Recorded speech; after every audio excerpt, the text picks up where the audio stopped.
Muito boa noite, estamos iniciando o programa Check-in de hoje. O nosso entrevistado é natural de Mussum.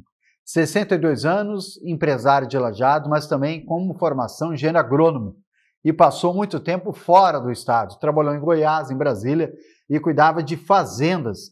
Como é um gaúcho, engenheiro agrônomo, cuidar de fazenda fora do Rio Grande do Sul? Uma história fantástica que o nosso entrevistado de hoje vai nos contar.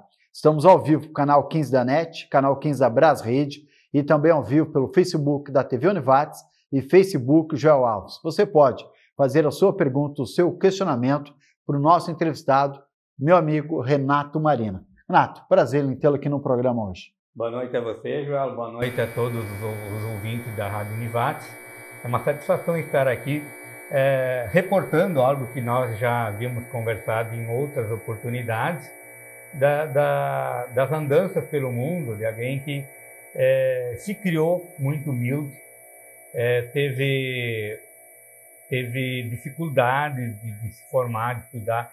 Eu cheguei ao ensino médio por uma insistência de uma professora. Insistiu muito, aí eu vim estudar no Colégio Evangélico Alberto Torres.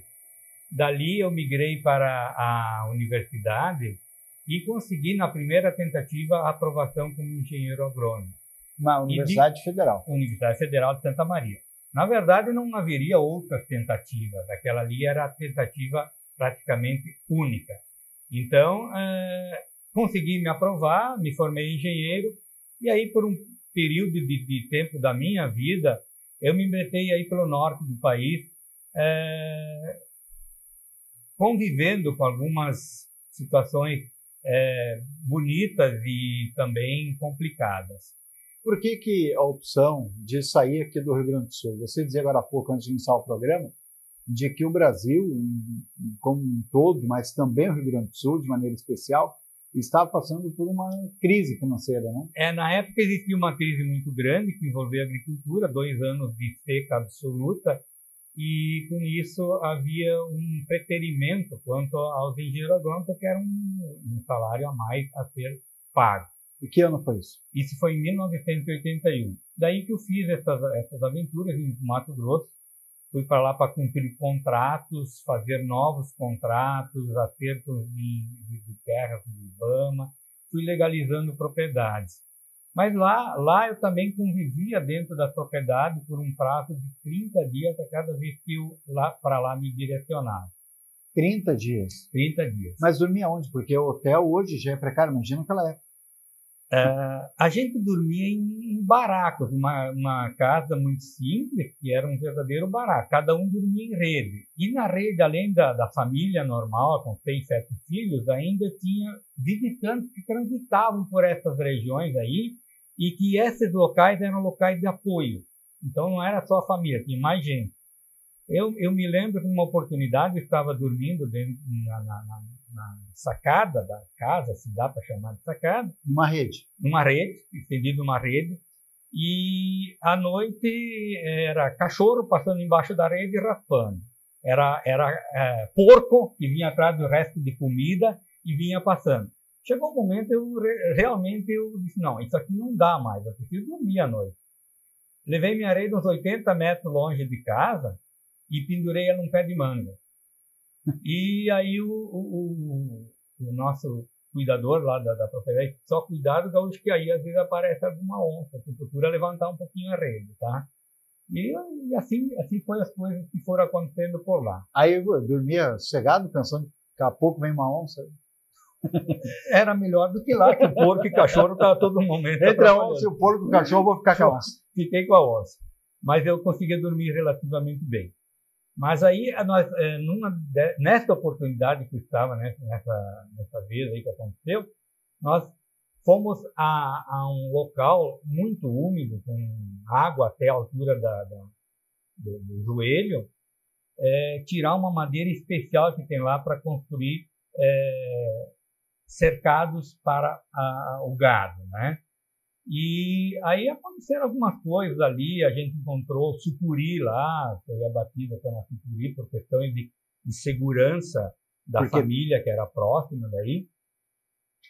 E numa oportunidade eu estou caminhando e pisei firme e o pé escorregou feio. Naquilo saiu um jacaré a milhão pelo meio do capinzal de frente. Foi uma coisa cômica também. Ao invés de eu me assustar com o jacaré tomou um tremendo de um susto comigo e saiu correndo, mata. Mas tinha muito bicho, né? Tinha bastante bicho, tinha cascavel, tinha cobra, tinha uma série de... A cobra, nós temos uma foto, como não foi digitalizado, vamos tentar aproximar aqui, no Elivelto, nosso câmera vai tentar. Essa é a minha gravata. Essa é a sucuri dessa noite aqui, que vocês pegaram lá desse dia especial. Havia muitos bichos, né? Havia muito bicho, muita cascavel, muita cobra extremamente venenosa. Mas como é para um gaúcho acostumado na cidade do interior, primeiro aqui no sul, né, Vespasiano, sim, aí depois Santa Maria, já é uma cidade maior, sim, mas totalmente urbano, né? Toda urbana. E aí foi para o meio do mato, literalmente. Foi por causa do dinheiro, era muito dinheiro. Né? Nem tanto, mais pela experiência, que conhecimento de vida, né, o que eu aprendi lá, coisas novas que nós convivemos. Era interessante. A aventura em si, a aventura como um todo em si... Só para ir para lá já era uma aventura? Uma aventura. Tinha parte de avião, parte de ônibus. Dentro de ônibus, quando o ônibus parava, você ficava literalmente imóvel, porque qualquer movimento faltava ar. Tão calor que era. Muito quente. Muito quente. Muito quente. E aí embarcava índio com arma na mão, embarcava gente com porco, galinha, cachorro eu nunca vi no ônibus, mas no ônibus, levando bicho dentro do ônibus, cachorro, galinha. Mas isso entre Goiás e o interior? Acima de Goiás. Acima de Nortão mesmo. No Nortão. Porque até ali tinha transporte público, depois normal, era só aquele... Normal, até ali normal. Depois que saía do mundo para o inferninho. E como é que foi cuidar de uma fazenda grande, né? Era lá, nesse meu período de vida, recém-formado, era uma coisa bastante precária. A situação lá era precária. Tinha umas 200 cabeças de gado, tinha uma estrutura para ser desenvolvida, e também houve proposta de que eu assumisse de vez, mas só que a estrutura era muito precária. Eu esperava realmente a qualquer momento ter uma condição melhor de trabalho. E aí, mas trabalhou numa grande fazenda lá, inclusive. Trabalhei numa grande fazenda. E uma coisa interessante, num momento eu fui para lá, fui muitas vezes para lá, um momento eu fui para lá e um carro me levou até uma mini vila que tinha lá. A vila só tinha um burrico de meio de deslocamento. Ela estava a quase 40 quilômetros de distância do município de Luciar. 40 quilômetros? 40 quilômetros de distância. Só tinha um burro para socorrer tudo o que acontecesse naquela vila. Pois bem, até lá uma caminhonete me levou, de lá em diante eles cederam o burro para mim. Um branco? Branco. Esse aqui, ó. 30 dias fora. O Elivelto vai mostrar para nós agora o burro branco. Eu fiquei 30 dias fora, aí estou eu chegando com uma malinha, ali está as casas, a mais da esquerda fazia-se comida e a direita, ali na frente, a gente dormia em 4, 5, 6 redes. E a família dormia um pouquinho atrás. Elivelto, tu iria morar num lugar assim, Elivelto, nosso cinegrafista? Nem pensar. Com sucuri, jacaré. Sucuri, jacaré. Difícil, né? E aí, pessoal armado, não tinha grileiros também? Porque todo mundo andava lá dentro armado. Medo um do outro, não? Não, medo do bicho mesmo. Era sucuri, era jacaré, era cobra. Onça. Todo mundo, onça possivelmente, eu nunca vi, mas vi que tinha lá. Então todo mundo andava armado aí para preservar a própria vida, né? Mas a fazenda, eu lembro que falou certa vez para mim que fazenda, quando trabalhava com as máquinas, inclusive, eram 25 colheitadeiras no mesmo tempo. Né? Essa é a segunda etapa. Nós vamos entrar nela. Essa é a Aonde etapa boa. Essa é em Brasília. Trabalhei com essa é em Brasília, não em Goiás. Sim. Daí eu retornei de lá, fui trabalhar numa cooperativa no Alto Uruguai. Trabalhei 5 anos com eles. E aí a SLC me contratou para ir trabalhar em Brasília. Aí a modernidade... Que não existe mais essa SLC, não é? Essa SLC não existe mais. Hoje ela é a Agropecuária Schneider-Logman. Eles venderam a parte industrial, ficaram só com a parte cerealista, com a parte de negócio, outros negócios, né? Daí a situação foi bem diferenciada já. Eu saí, daí eu fui com uma empresa extremamente capitalista, extremamente exigente, e eu fui cuidar de uma fazenda de 8.500 hectares de área. Ela dava praticamente 20 quilômetros num sentido e 20 quilômetros no outro sentido. Aí tudo era grande.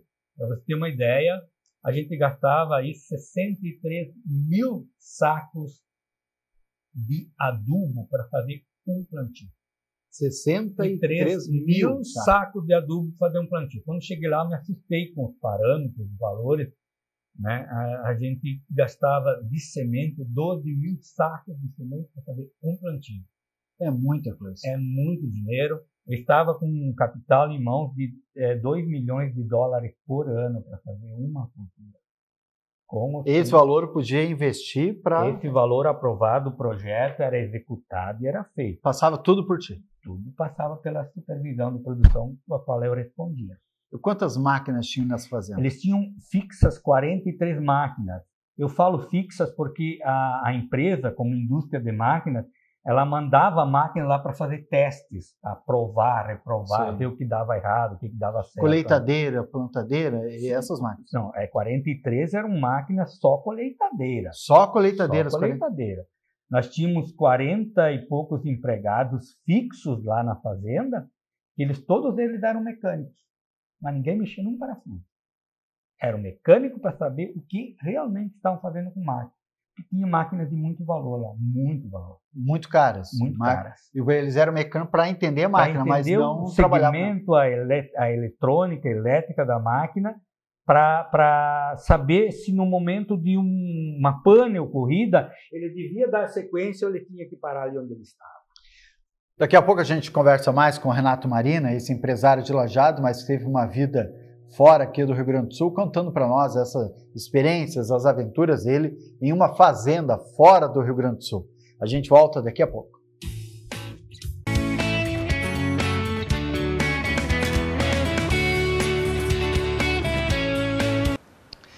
Voltamos com o programa Check-in de hoje, entrevistando o empresário, o amigo, o Renato Marina, que viveu fora do estado durante um período, cuidando de uma fazenda, e aí contando histórias fantásticas para nós.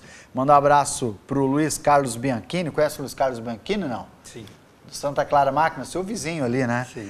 Grande entrevista, seu Renato. Tem muito a nos ensinar. E é verdade, viu? Tem muito a nos ensinar. Obrigado, Renato, está nos assistindo. O Cláudio também, Cláudio Roberto Flores, também está nos assistindo. Um grande abraço a vocês aí. Se tiverem dúvidas, perguntas, por favor, pergunta aqui ao seu Renato. Renato, a gente foi para o intervalo falando que quando o senhor saiu, trabalhando então em Goiás, e foi trabalhar em Brasília, né? Sim. Existiam 3 etapas de trabalho. A primeira eu fiz em Goiás, nessa estrutura um pouco mais arcaica. Depois retornei e fui trabalhar na costa do Rio Uruguai.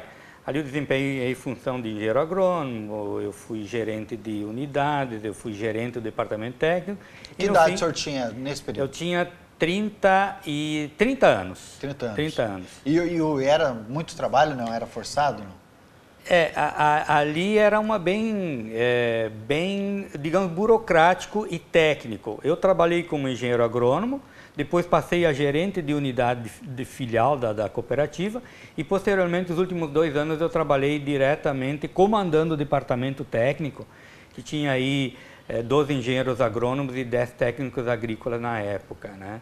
Até que a SLC me procurou, eu resolvi sair do sistema mais socialista, digamos que é o sistema cooperativo que existe ainda hoje, e ir para um sistema mais capitalista puramente, né? Aí que eu fui lá para Brasília, onde permaneci lá 5 anos. E lá a produção principal era soja, né? Nós colhíamos aí 350, 360 mil sacos de soja por ano. Quantos sacos de soja dá por hectare? Lá para cima, né? Porque é diferente. É diferente da relação daqui. Aqui no Rio Grande do Sul é diferente, né? A gente trabalhava num projeto de 40 a 45 sacos de soja por hectare. É muito em comparação ao Rio Grande do Sul, não? Não, o Rio Grande do Sul se levantou agora. O Rio Grande do Sul nunca foi um grande investidor na sua cultura. Agora ele se enquadrou mais, está gastando mais, porque está comprando semente de muito valor, que são as transgênicas. O custo só na semente é muito elevado, então ele se obriga a investir também na terra. Não adianta ter uma boa semente se tu não dá comida para ela. E aí o pessoal começou a botar mais adubo, controlar mais os problemas de pragas, né? Porque a cultura é muito mais cara e está numa valorização muito boa. Mas quanto se colhe, mais ou menos, quantas sacas por hectare no Rio Grande do Sul? No Rio Grande do Sul, as lavouras bem cuidadas chegam a 70 sacos por hectare. Mas mais do que em Brasília, na época, claro. Sim, ocorre que em Brasília nós sempre tínhamos lavouras sendo abertas e essa recuava a produtividade porque elas têm baixa produtividade. A fertilidade de solo de Brasília ela é muito fraquinha, ela é muito ruim. Por quê? Muito quente o tempo todo? Não, a gente poderia dizer que o problema é a argila. Ela tem muito pouca argila. A argila é que retém os fertilizantes no solo. Né? Então, como tem pouca argila, mais teor de areia, com a chuva, percola-se, ela vai para o fundo. Então, tu tem que adubar bastante. Por isso que diz que a terra, desculpe a minha ignorância, mas a terra vermelha é boa porque ela retém toda a vitamina da terra. Ela retém, a fertilidade de solo é retida ali. Então, a produtividade se dá melhor num solo vermelho, roxo, né? Isso é muito importante. Então, lá a gente plantava na faixa de 7.500 hectares de soja e 1.000 hectares de milho, onde eu era o supervisor de produção. Fiquei 5 anos com eles e resolvi cuidar da minha vida. Mas lá nessa fazenda, eu lembro que o senhor dizia que havia uns 25 máquinas colhendo colheitadeira ao mesmo tempo, né? 43 automotrizes, pena que não tenho foto aqui, 43 automotrizes eram da fazenda, uma das fazendas deles, que eles tinham muitas. Uma das fazendas deles, 43 automotrizes estavam à disposição. Automotriz, o que é? Aquelas máquinas grandonas? Colhedeira de grãos grandona. E a mesma proporção era em tratores, né? Tratores a mesma quantidade. A mesma quantidade. Mostrar uma foto aqui de como o seu Renato Marina chegou lá em Brasília. Essa aqui quando chegou em Brasília. Essa aqui quando chegou lá no norte. Lá na primeira aventura minha. Essa bagagem que a gente vê embaixo aqui, essa é a bagagem do senhor, é isso? É só isso aí, o resto é da família, né? Tá aí, esse pessoal todo aí. Tudo filho daquele cidadão que está com uma mala e uma sacola na mão aí. E aí... E indo para casa com mais um filho novo também, levando mais um filho novo para casa. Tem uma outra foto, vou mostrar aqui também, essa aqui, ó. Essa aqui é quando...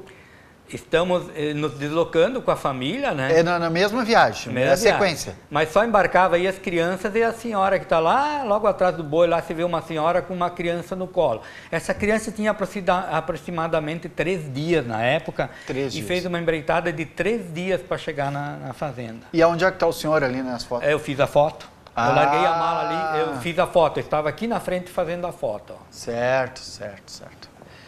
Então, esse quando o senhor chegou lá, chegou com uma mala e muita esperança. E como é que é trabalhar assim? Porque era uma empresa, obviamente, muito grande. A sede da fazenda possivelmente tinha que ter um vilarejo para essas crianças, para farmácia, mercado. Como é que vocês faziam para se alimentar? Nessa primeira etapa, é o Deus dará. Como era Deus dará? Sem escola, sem professor, tinha uma escolinha lá perto, mas dava uma professora dava aula, acho, 2 vezes por semana. Era uma criação no mato. Não tinha essa estrutura? Não tinha estrutura, tinha aquela casinha que você viu aí, quase caindo. Só. Mas era e difícil. O gado solto lá para fazenda. Era complicado. Tá, e para se alimentar, comprar feijão, comprar arroz, comprar óleo de soja para fritar as coisas, isso era 40 quilômetros a cidade mais próxima? Não, a todo dava 60 quilômetros. 40 eu fui conduzido na primeira vez de carro. Depois tinha o restante para fazer de a cavalo. Eles iam para a cidade, existe muito apoio lá, o pessoal dava muito apoio. Eu andei 30 dias com um burro, tirando o único instrumento de circulação que eles tinham para levar as crianças para a cidade. Então, ali era uma situação extrema. Mas e não tinha como comprar mais um burro, mais um cavalo, não? Era muito pobre, não tinha condições? Era o recurso que tinha, não tinha muito mais. Então foi uma aventura minha, eu relembro ela aqui porque foi muito bonita, mas foi uma coisa sofrida lá, era muito sofrida. E na fazenda, trabalhar para multinacional não deve ser fácil, porque o patrão não está junto contigo. Não. E aí, ou seja... Agora voltamos para Brasília, agora você Brasília. retornou para Brasília. Sim. Aí eu tinha um patrão a 2.000 quilômetros de distância, que botou 2.300.000 dólares na minha mão. E queria resultado. Queria resultado. Aí mudou totalmente, nós saímos do nada para um tudo, né? Então a produtividade tinha que acontecer, não podia haver falhas. Teve vezes que eu fui para a lavoura às 6 da manhã e retornei às 10 da noite sem café, sem almoço. Mas sem por nada. que isso? Porque começam a dar problema lá e tudo é tão grande que você não pode deixar uma hora o pessoal trabalhar com 43 tratores trabalhando com falhas. Você tem que corrigir as falhas. Não pode haver esse tipo de erro. E trabalhar com o pessoal era fácil, não? Com os peão? Os peão, sim. Eu sempre fui muito dado, tu me conhece há um bom tempo, né, João? Eu sempre fui muito dado às pessoas. Eu convivi em cooperativa ali no Alto Uruguai, 1 ano e pouco, com 53 empregados ao meu comando. Então, eu já tinha um bom trato com as pessoas, né? E a gente estruturou bem essa fazenda que nós fomos. Eu e mais um gaúcho que era o gerente, eu era supervisor de produção. Nós estruturamos ela muito bem. A fazenda tá bonita. Tem até uma foto dela por aí. Aquela dos tucanos, tá lá embaixo. Ah, sim. Então, essa aí era a produtividade. Isso aí tinha que sair renda, produção. Eu trouxe uma foto aí para mostrar. Essa sim, aquilo que você viu como sede administrativa, com estrutura, com escola, com igrejinha. Essa tinha. Essa tinha. Ali dentro O que a gente vê no final dela, depois dela, tudo é campo. Tudo é lavoura. Tudo é lavoura. E a foto foi tirada de um avião, pelo jeito, ali tem a asa do avião. Sim, foi tirada de um avião. É que aí nós plantávamos em torno de 1.500 hectares de milho. Só para tu teres uma ideia de como era a tecnologia, a aplicação da ureia era toda ela de avião. O avião carregava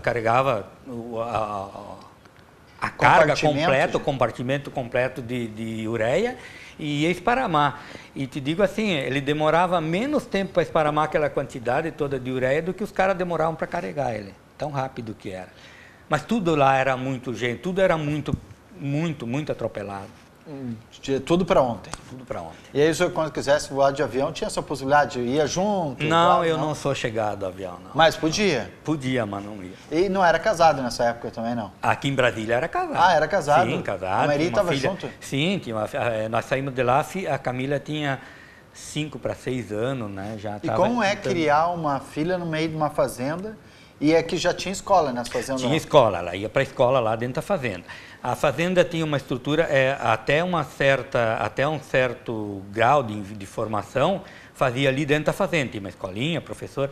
Depois havia um ônibus que levava as crianças para o município 7. E aí era muito demorado, não?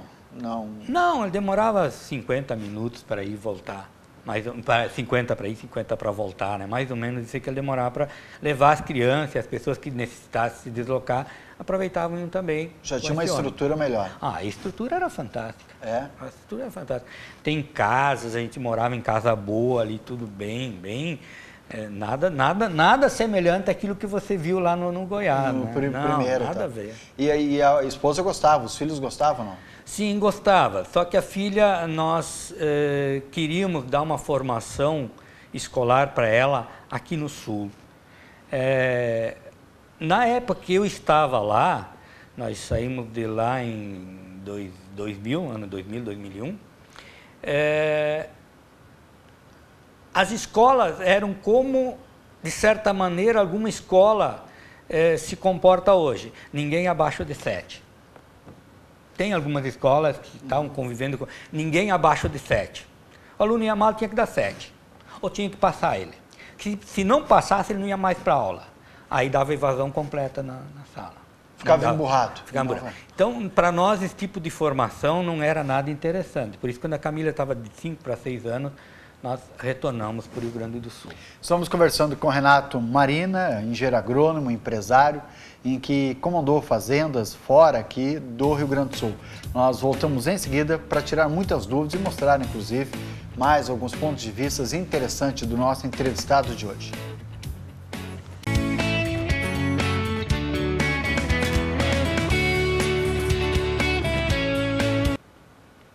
Voltamos com o programa Check-in de hoje, entrevistando Renato Marina, empresário, engenheiro agrônomo, e que depois, inclusive, da experiência toda que teve, deixou de trabalhar pelo menos na função de engenheiro agrônomo e vai ser, então, empresário. Mas a gente vai entender isso daqui a pouco. A respeito da fazenda que trabalhou em Brasília, Renato, o patrão não estava junto. E por não estar junto, é melhor ou pior? Para mim é sempre pior, porque se ele estivesse junto, ele estaria acompanhando os prós e os contras, as coisas que estão dando bem e as coisas que não estão dando bem. Nós tínhamos no período de chuva um técnico agrícola que circulava 53 quilômetros por dia para fazer a coleta de chuva, precipitação pluvial. Tinha distribuído em todas as partes da fazenda, coletores coletavam e ia lá, fazia Ele pegava amostragem. Carro e ia... Fazia 53 km por dia para fazer essa coleta, todo santo dia. E por que isso, esse levantamento? O levantamento era para realmente dar tranquilidade aqui no sul de como o desenvolvimento da planta está andando de um jeito e a chuva possivelmente não esteja acompanhando. Ou seja, pode faltar chuva no momento crítico da plantação. Então, essa amostragem era feita e apresentada ao pessoal do Sul, para nós também como relatório anual de atividade, né? E tinha como corrigir alguma coisa, não? Com adubo, com plantação atrasa um pouco ou não? Na verdade, não tinha como influenciar? Tinha, alguma coisa se mexeu. Teve um ano lá que deu uma seca. Foi uma seca que no Sul chovia demais, descia água para dedéu e lá faltava água.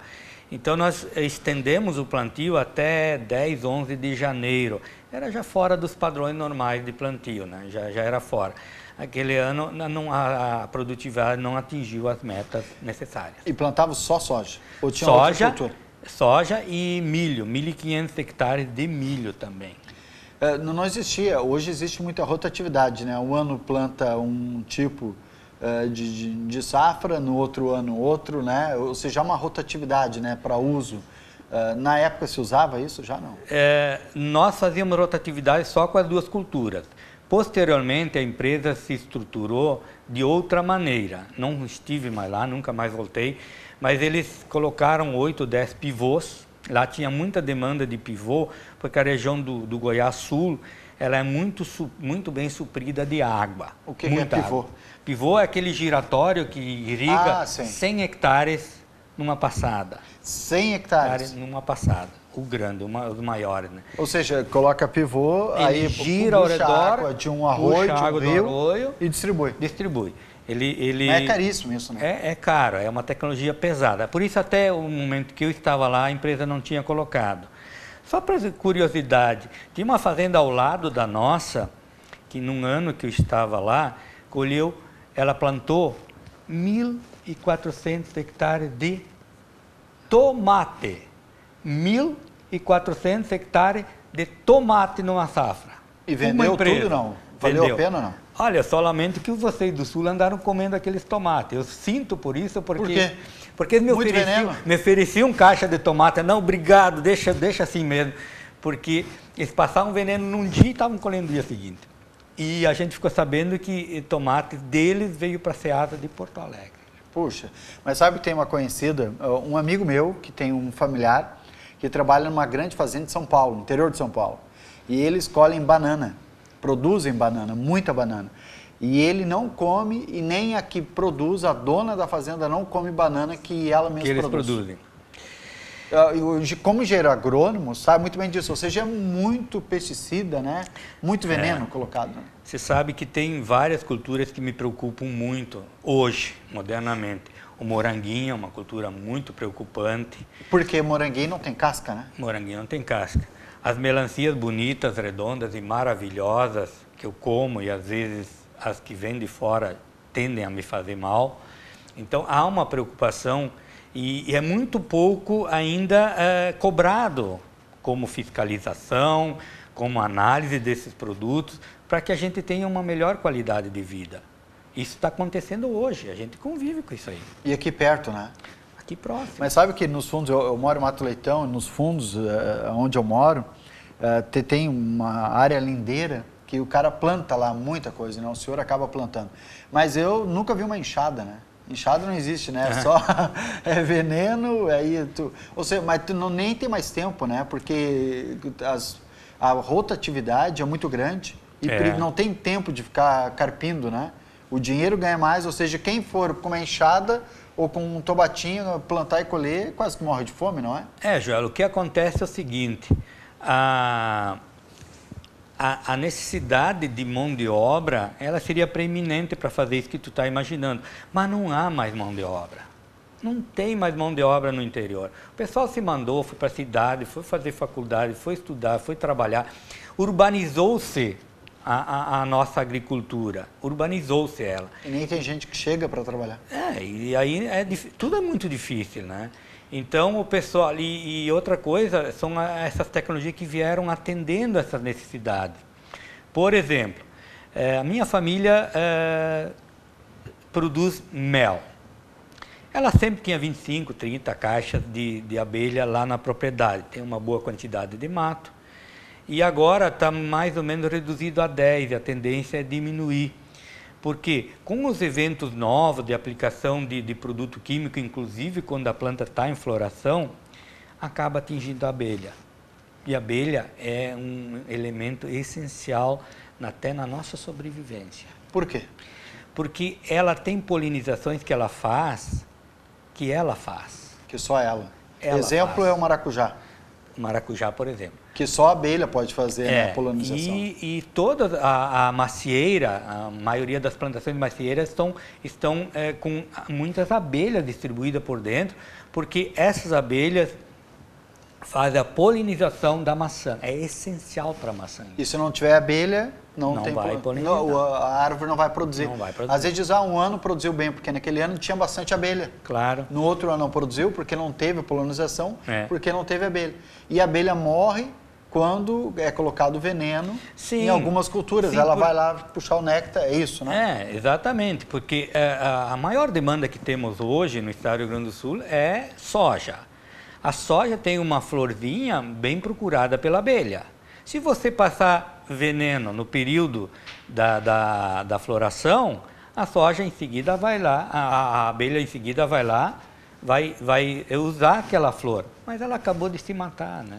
E tem o que fazer para isso, não? Existem órgãos que deveriam cuidar ou que cuidam dessa área? Não, é muito difícil. A gente sabe que acontece, a gente vê que está reduzindo a produção, tem regiões aí para São Paulo e para cima que estão reclamando muito. Existem problemas. Agora, uma política que definisse de fato a situação, não há. Por quê? É a lei do mercado? Do mercado. Eu vou plantar soja, vou plantar soja na minha terra, a terra é minha, eu vou plantar soja. E eu preciso colher. E as pessoas querem comprar o meu soja.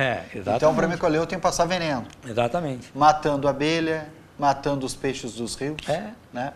Mandar um abraço para a Marinês Fontanive, que está nos assistindo. Obrigado, Marinês, também, que está nos acompanhando aí. Nós falávamos dessa situação toda, e aí, como engenheiro agrônomo, depois de um tempo acabou deixando mas porque o serviço era muito cansativo, acabou vendo, olha, está morrendo e eu não consigo fazer nada, estou trabalhando muito com veneno que eu não gostaria como engenheiro agrônomo. O que se decepcionou ou não, ou apenas viu a possibilidade de um outro negócio com uma visão diferente? Na verdade, houve quase uma decisão de família de retornar para o sul. Nós estávamos a 2.000 quilômetros daqui, eu tinha um salário extremamente significativo quando entrei. Quando eu saí já tinha baixado aí uns 30%. A empresa nunca me tirou nada de valor, até endossou valores para mim. Só que a política do tempo do Collor era isso mesmo, era para detonar salário, né? Então, o salário tu via descendo. E aí chegou um momento que, por decisão de família, resolvemos retornar. Eu tinha um posto de combustível aqui, assim como você, eu fui cuidar de um posto de combustível. Trabalhei quase um ano com ele, depois saí e fui cuidar do que eu faço há 27 anos em Lajeado hoje. Que era, 27 anos. abriu o despachante e hoje é mais do que isso, né? Agora eu tô meio sossegado, né? Agora eu tô meio sossegado. Eu tive uns problemas de saúde aí que me afastaram das atividades principais. Hoje está mais por casa, né? Mais trabalhou que chega, né? É. Há pouco falou que quando morava, por exemplo, em Goiás, em Brasília, era muito corrido, né? A exigência era muito grande. Física ou mental? Física e mental, porque você era cobrado por tudo que acontecia. Imagina você recebendo 2 milhões e 300 mil dólares na tua mão para fazer um plantio. E eu sou patrão. Mas eu vou no teu cangote todos os dias, a todo momento eu vou estar no teu cangote. Queria relatório. Se não chove, saber por que não choveu. Se chove demais, por que choveu demais. Todo dia era no cangote, gente te cobrando. Então, esse período de trabalho lá também era bastante exigente, era muito exigente. Mas não foi por isso que eu voltei, foi mais uma decisão de família de voltar para próximo dos nossos pais, né, que já estavam mais ou menos idosos. Temos mais perguntas para o Renato, inclusive sobre a Fazenda, mas isso depois do intervalo. A gente volta daqui a pouco com o programa Check-in de hoje.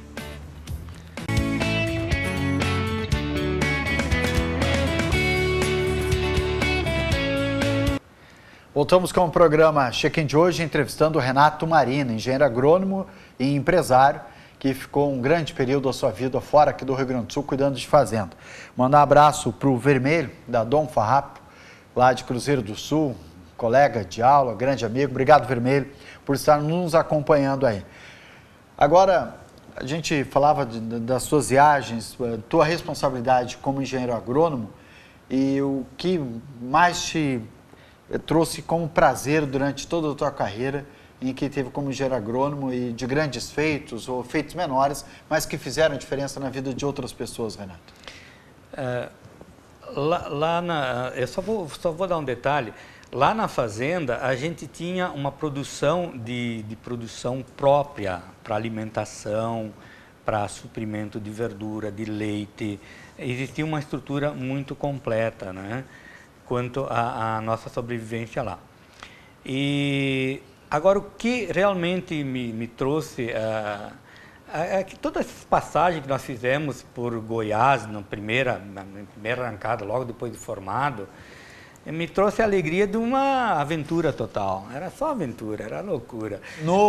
Cheio de sangue, pisando no meio de bicho, não estava nem aí se bicho estava querendo jacaré, picar, curtia. Ovo de traca-jaca eu comi. Ovo o quê? Ovo de traca-jaca. O que é traca-jaca? Traca-jaca é uma pequena, ele é uma tartaruga pequena e põe muitos ovos. E o pessoal vai para a beira da praia lá em Luciara, tem uma praiazinha, e lá elas colocam os ovos e levam para casa e cozinham e dá para te comer. E é bom? É bom. É bom, só que quando eu fui comer a primeira vez, isso aqui é ovo de traca-jaca, não fale isso. Não quero. Não fale isso, tá louco. Mas era o que tinha aí, né? Até porque não tinha muitas opções, né? Não tinha muitas opções também. Ou seja, comia muita coisa que dava lá próximo e... Comia muitos animais, não? Eles comiam muitos animais silvestres. Eles iam para o Rio Araguaia fazer pescaria e iam para o mato para pegar bicho para sobrevivência. O povo de lá não tinha muito entusiasmo com o trabalho, não. Não tinha? Não. Mais caçava e pescava? Caçar, pescar, viver uma vida Tendo para hoje, tá bom? Tendo para hoje, tá bom. Né? E aí pegava muito peixe, não? Era fácil? Eles pegavam, porque o Rio Araguaia é um rio bastante grande, um rio volumoso, tem uma boa quantidade de peixe, né? E do outro lado era a Ilha do Bananal, ela também ajudava um pouco, porque ninguém interferia nada na Ilha do Bananal, era só do lado de cá, né? Então eles tinham, era bem piscoso até na época lá, o pessoal vinha, sempre passava para vender os peixes. Então isso aí essa aventura inicial, ela foi muito marcante na minha vida. Te formou como cidadão? Me formou. E na cooperativa do Alto Uruguai, também pelas várias experiências que eu tive, eu fui engenheiro agrônomo, eu fui gerente de filial, fui gerente da maior filial da cooperativa, vim para o departamento técnico, comandei ele por 2 anos, também foi experiências...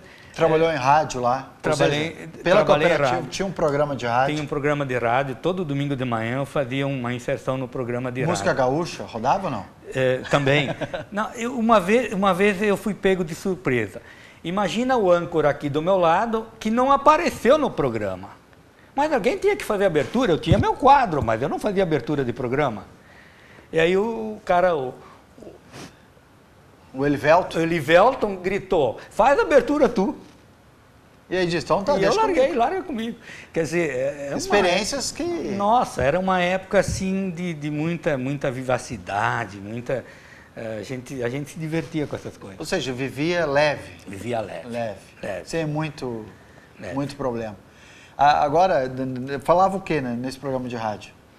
Eu falava de diversas ocorrências que houve na semana. Eu estava toda semana correndo, atendendo os produtores, vendo problema. Dava um problema com o produtor, eu ia ao programa e tentava passar para a coletividade toda isso que tinha acontecido. Que nem nós falamos da abelha, o problema Exatamente. Da falta de abelha. Da falta de abelha, da possibilidade de mortandade, dizer por que está havendo essa mortandade, né? Então, tudo isso a gente colocava em rádio para explicar às pessoas. Se eu via um ataque forte de lagarta, falava com as pessoas se o momento era oportuno ou não de aplicar veneno para a lagarta. Porque a lagarta tem um momento que ela tem inimigos naturais que matam ela. Se tu vai passar veneno, tu vai matar também o inimigo natural. Então essas coisas a gente passava por rádio para esse pessoal.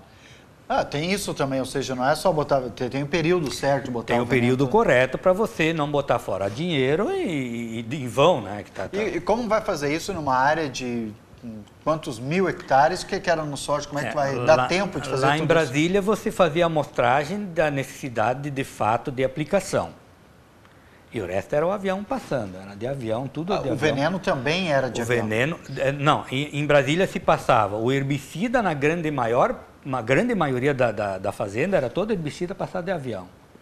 Os venenos para matar bicho era só de avião. Não dava tempo de... Por isso que quando ia se trabalhar no milho, que era uma atividade rápida, com o avião aplicar ureia, tinha que ser rápido porque em algum lugar estavam chamando o avião. Então, era tudo muito grande lá, não dava para você dimensionar a coisa, não, tinha que fazer. E a fazenda funcionava 8 horas por dia? Às vezes ela virava 24.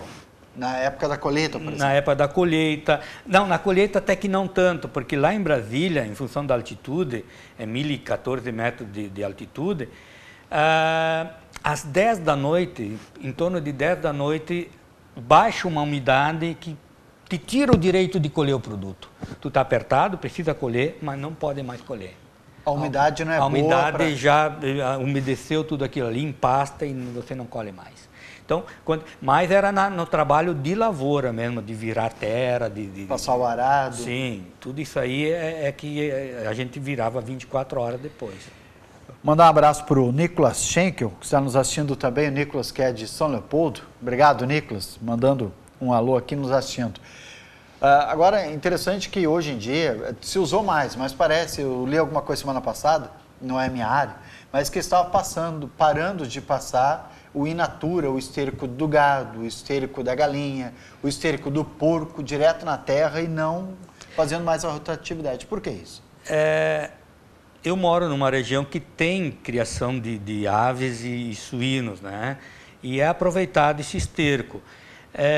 Acredito que mais pela eminência rápida, ou você tem estrutura para fazer isso e vai fazer, ou você vai ter que contratar alguém que faça. A disponibilidade de mão de obra na colônia é muito fraca. Mas continua sendo muito bom para a terra isso, para a agricultura. Isso é excelente. O esterco de aviário é fantástico para a lavoura, para plantio de milho, é fantástico. Ou seja, passa ele, vira e ele fica até 3 anos produzindo resultados no milho. Né? 3 anos? Até 3 anos ele produz resultados. E o do porco? O do porco é mais rápido, porque a galinha tem muito milho na alimentação dela. E ela libera também, ao invés de nós que liberamos ureia na nossa urina, ela libera amônia na urina. Essa amônia tem um poder de adubação nitrogenada muito maior que o normal, tá? Então isso aí ajuda bastante. E o porco? O porco é basicamente um esterco balanceado. Ele é também lavado normalmente com água, então ele é mais líquido, mais fluido. Ele vai bem também, mas não chega próximo ao esterco de aviário. Por isso que de galinha, do aviário é um esterco superior. Estamos chegando ao final do programa, só gostaria de saber como é que parou o Renato Marini, engenheiro agrônomo, abrindo um despachante, hoje Organizações Marini, que faz vários, não é só despachante. Por que foi para essa área? Eu vim de Brasília, fui trabalhar com posto de combustível. Aí trabalhei 1 ano e pouco e depois nós largamos. E aí, por experiência de família, eu larguei e fiquei meio no ar, assim. Eu pensei em botar uma agropecuária, alguma coisa. E ele disse, Renato, tu que está acostumado a batalhar e por esse mundo afora, por que tu não vai batalhar um pouquinho como despachante? Daqui a pouco traz satisfação de trabalho e tal. E aí nós acabamos entrando nessa linha de trabalho. Que está há quanto tempo já? 27 anos em Lajeado. 27 anos. 27 anos. Hoje trabalha pouco lá, mas comando de casa mesmo. Mais é comando de casa. As meninas estão lá atendendo o pessoal que chega lá, mas o Um abraço para a Ana, né? A Ana que toma conta lá também, não? A Ana que toma conta lá. Um abraço para a Ana que está tomando conta lá do trabalho. Que nós temos muito... em função dos meus problemas de saúde, eu tive que me afastar mais. Mas é bom também, porque agora dá para curtir, né? Foram 24 anos sem férias, né? 24 anos sem férias. E agora... Aí eu infartei. Então, a dica, para quem está trabalhando muito, não trabalha muito. Descansa. Demais, não. Eu passei a ouvir isso infinitas vezes. E quando o cara saía do meu escritório, eu dizia, obrigado. Mas ele botou o pé fora da porta... Eu já tinha esquecido tudo que ele falou. Até acontecer com o Renato. Até acontecer comigo. Aí complicou-se. Renato, obrigado pela presença aqui na TV Univates, no programa Check-in, contando a tua história, uma história diferente, que circulou muito por aí como engenheiro agrônomo e hoje como empresário e agora, por último, como empresário à distância, né? À distância. À distância. Obrigado, viu, pela tua presença aqui. Valeu, tudo de bom para vocês, aos que nos ouviram e estão nos ouvindo. Muito obrigado pela atenção.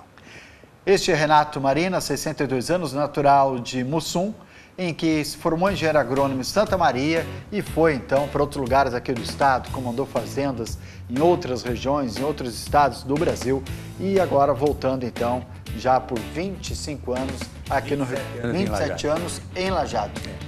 Muito obrigado, Renato. Na semana que vem a gente volta com o programa Check-in, trazendo outro entrevistado que viajou por onde, qual a sua experiência, o que tem para nos contar? Viajou de bicicleta, a pé, foi de carro para a Patagônia?